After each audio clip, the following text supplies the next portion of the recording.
Frigid Alaska, once a backwater territory sparsely populated and with little infrastructure, was now a deadly battlefield in the most extreme of conditions. Although American High Command at first paid relatively little attention to this threat in the north, the population of the United States was shocked about the Japanese invasion, not believing that their Oriental enemy could be so close to their own homes so early on in the war. But over half a year has passed since that critical moment, and now the initiative has slipped away from the hands of the Japanese. It was now time for an Alaskan counter-offensive. Thus, General Buckner and Admiral Kinkaid set out to create a winter beast, one that could protect the northern frontier, expel the ferocious invaders, and make the American population feel safe once again. The Japanese attempts at reinforcing their strong positions at Attu and Kiska needed to be stopped if the Americans hoped to defeat their enemy. Today, join us as we delve into the biggest naval engagement of the Aleutian Campaign, the Battle of the Komandorski Islands. Hey history fans, as you know, the YouTube algorithm precludes us from releasing more than 3 or 4 videos per week, as the more we release, the lower the average views are, which hurts the overall standing of the channel in search rankings and such. Still, we produce more videos than that, and we want to give our viewers a chance to watch them. Videos are now published as YouTube member and Patreon exclusives. For just $5 per month, yes, 1 cup of coffee, you'll get access to 25 new videos. Currently, we're running 2 battle series, the Peloponnesian Wars and the Italian Unification Wars. Click the link in the description or pinned comment, and you'll get exclusive videos, early access to all videos, learn our schedule, get access to our private Discord, watch our behind-the-scenes videos, and much more. Thank you for watching and your kind support. We wouldn't be able to do what we love without you.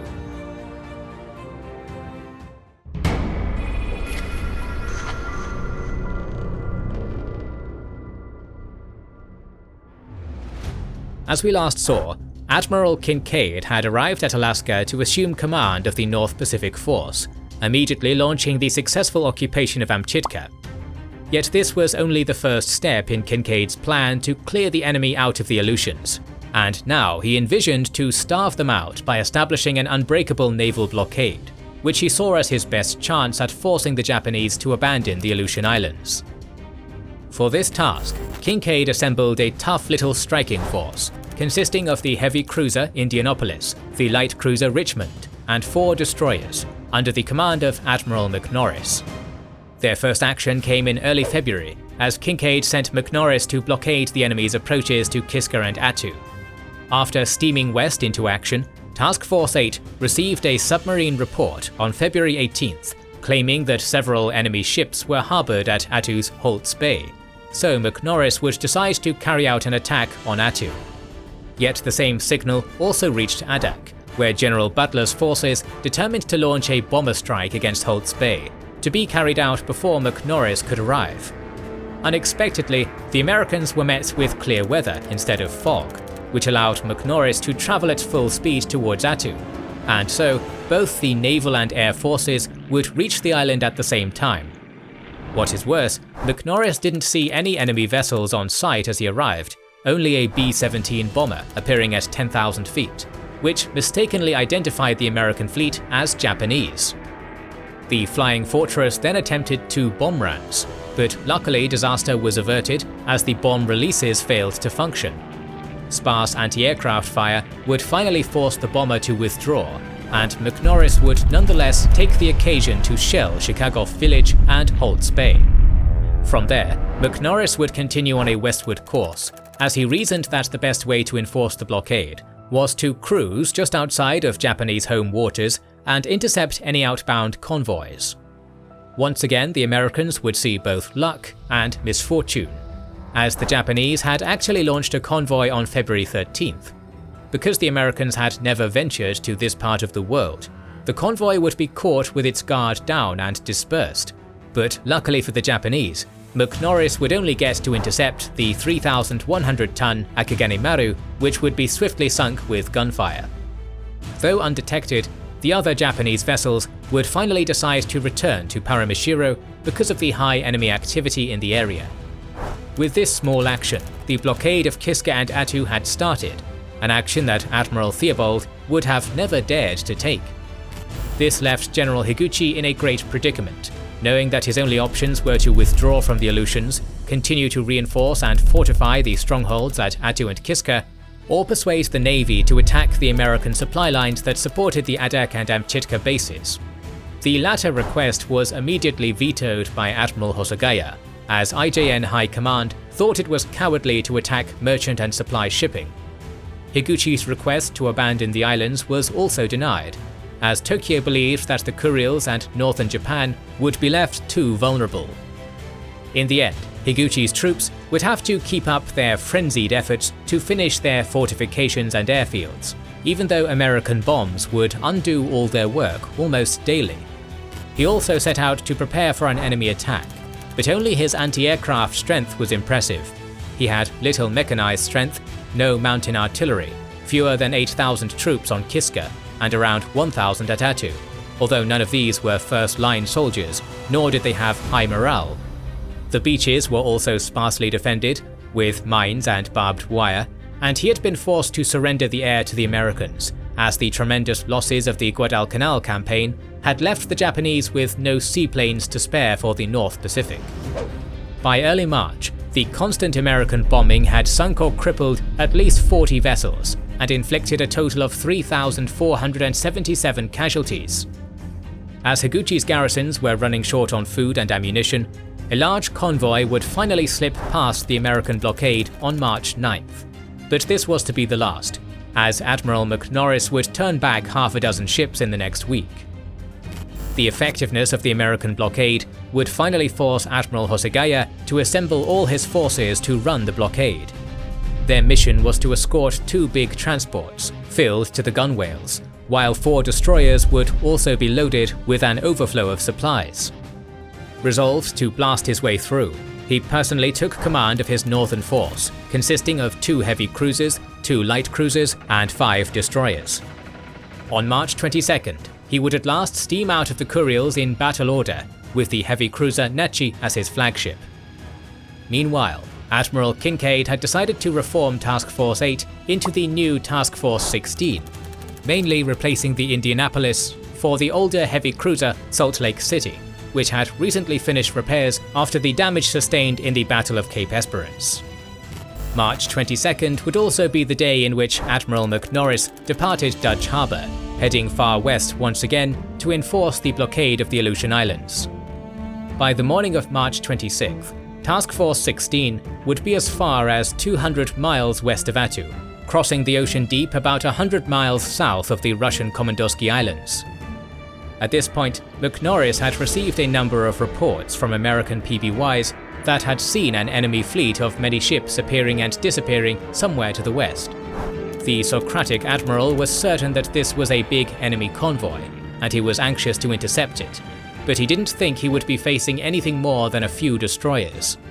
At dawn, as the American fleet routinely went into battle stations, the leading destroyer, Kolan, made radar contact with several unidentified ships about 10 miles north. In response, McNorris gathered his ships into a close pack around his flagship, the Richmond, and made a stately fleet turn towards the northeast to intercept the enemy. At the same time, Japanese lookouts successfully identified the approaching American vessels, so Hosagaya would immediately order his transports to fall behind, while he maneuvered his 9 fast warships between the cargo ships and the Americans. As the 2 fleets approached each other on a collision course, American lookouts would identify 4 enemy cruisers moving fast towards Richmond's starboard bow, while the Japanese destroyers swung to bear down on the port bow. McNorris was outgunned, outspared, and outnumbered by 2 to 1, but he would ultimately decide to fight nonetheless, as he reasoned that if he refused to accept battle and the Japanese got to resupply Attu and Kiska, then the campaign could be lengthened by entire months. While he notified Kinkaid and requested air support, he planned to draw the enemy cruisers away with a feint, to then dash in behind them and sink the cargo ships. Around 0840, the Japanese cruisers opened fire on Richmond, which was swinging into a westward turn and would be straddled by the Japanese fire. Hosagaya then decided to shift fire towards the bigger Salt Lake City, straddling the heavy cruiser as well, yet the Americans would also start to respond, successfully putting the Nachi's main battery out of action. This forced Hosogawa to change course and swing into closer range to bring his other batteries into play, sharply cutting McNorris off from the Japanese transports. In response, McNorris made a 40-degree turn to port to confuse the enemy's gunners, but Hosogawa would take this chance to launch 8 torpedoes at Salt Lake City. Nevertheless, Captain Bertram Rogers expertly maneuvered the cruiser to evade them, and even managed to evade the enemy salvos with uncanny timing. At the same time, the Salt Lake City continued to fire at Nachi, successfully hitting her 3 times and causing heavy damage. Further hits from Richmond and Coughlin would finally force the Nachi to slow down and drop back as it smoked heavily. At 09:03, Richmond ceased firing, trying to get around the enemy warships to attack the transports. Yet Hosogawa would order the light cruiser Tama to cut across the arc of the American westerly turn. At this point, Hosogawa had deployed his vessels to cut off the Americans' escape route, and the Abukuma column had already been positioned to guard the transports, so the outnumbered Task Force 16 would be forced to make a desperate run for their lives towards the west and northwest. An interval in the battle then ensued, in which both sides called for air support, but were informed that none was coming. Heavy cruiser Maya and Salt Lake City were the only ones to trade fire during this interval, with Maya scoring a hit on Salt Lake City's amidships catapult at 09:10, which destroyed a float plane. 10 minutes later, Maya scored a second, more inconsequential hit on the cruiser's quarterdeck. Meanwhile, as the Tama and the Abukuma continued to close in, Richmond would be forced to open fire once again at 09:52 to make the enemy back off slightly. Furthermore, the shock of Salt Lake City's own gunfire damaged its hydraulic steering system at 10:02, which made maneuvering harder. Over 200 shells fell around her in the next few minutes, but at 10:10, the cruiser was finally hit by a dud that managed to flood an engine room, thus forcing the steering cruiser to slow down. In an instant response, McNorris ordered his destroyers to lay a smokescreen, which gave the Americans some cover while they retired westwards. Through his superior positioning, Hosogawa had forced the Americans, already in Japanese waters, to flee west, directly away from Alaska and even deeper towards the Kurils air bases. The American crews even believed that their only chance was to be interned in Russia. Yet Hosogawa squandered this great opportunity to exploit his superior speed as he continued to zigzag to bring full broadsides to bear. Still, the Japanese were closing the gap by a steady 2.5 knots. Thinking that in another hour the Japanese would be at point-blank range, McNorris decided to make a wide turn to the south, covered by the destroyer's smokescreen. As Hosogawa failed to notice this, the Japanese launched a total of 16 torpedoes at the same time, all of them missing. Yet at 11:03, Salt Lake City would further suffer another critical hit, causing more flooding and a list. Nonetheless, the Japanese had been fooled momentarily, so McNorris began to slip away to the south.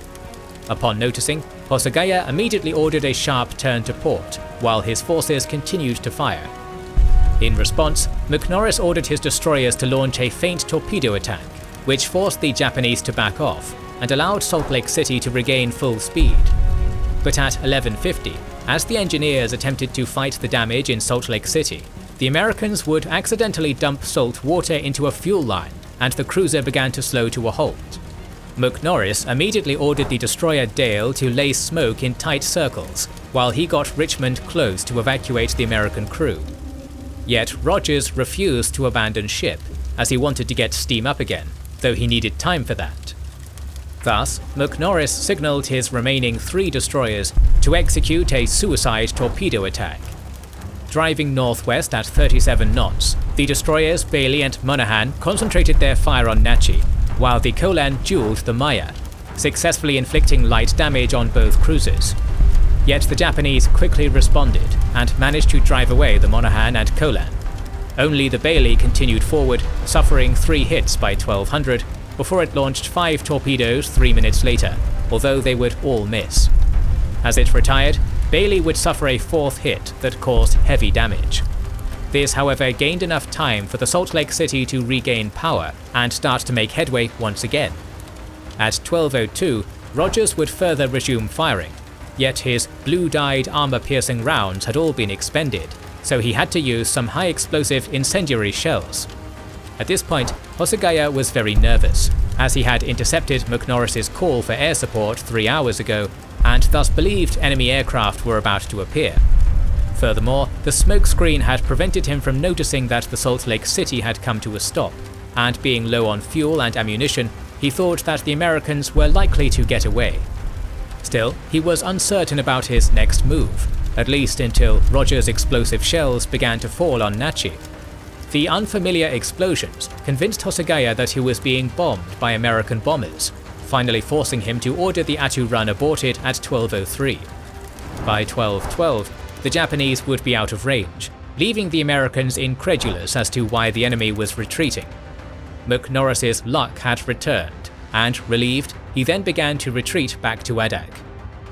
Though the Americans had suffered more damage in the battle, this had been an important strategic victory for the United States, as the convoy to resupply Kiska and Attu had been successfully stopped.